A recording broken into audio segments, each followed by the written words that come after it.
Dahil na rin sa kanyang mga pinagdaanan sa buhay, sinabi ng vlogger na si Zainab Barake na hindi na raw siya naniniwala noon sa kasal, pero nabago ito sa pagdating ng kanyang boyfriend na si Bobby Ray Frakes. Alam nyo guys, ako sa totoo lang, hindi ako naniniwala sa kasal na tao dahil na din sa mga pinagdadaanan ko sa buhay. Anya.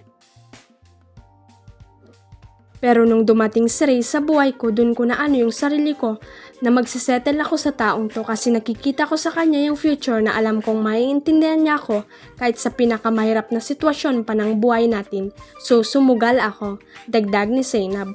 Sumugal ako ngayon with our lives talaga. Buhay naming tatlo ng bata, binibigay ko sa'yo kasi naniniwala ako sa Diyos, sa'yo and you deserve it, Daddy. Deserve mo ang yes, sabi pa ng vlogger. Hindi nagustuhan ng aktres na si Jessie Mendiola ang ginagawang paggamit ng ilang netizen sa yumaong aktor na si Rico Yan bilang content sa social media.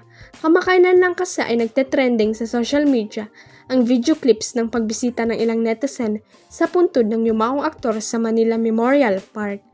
Talamak na nga talaga ang video kaya hindi na rin napigilan ng ilang netizen, pati na rin ni Jessie ang magsalita at i-call out ang hindi magandang trend na ito. Sa kanyang Instagram story nitong Martes, July 9, nirepost ng asawa ni Luis Manzano ang isang social media post tungkol sa trend sa social media tungkol sa pag-alala kay Rico Yan kung saan marami sa mga Pinoy ang dumadalaw sa puntod nito at tila ginawa na itong tourist spot. Saad ni Jessie, hindi maganda ang nauusong trend dahil nagpapakita ito ng kawalan ng respeto sa yumaong aktor pati na rin sa pamilya nito.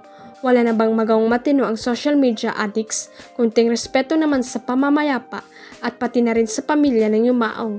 Susmi, lahat na lang ba para sa like, followers, and views? Nakalimutan na yata ng mga tao ang salitang respeto. Wala nang decency. Diretsahan sabi ni Jessie. Huwag kalimutang i-click ang subscribe button at i-ring ang notification bell para sa latest at legit chika updates.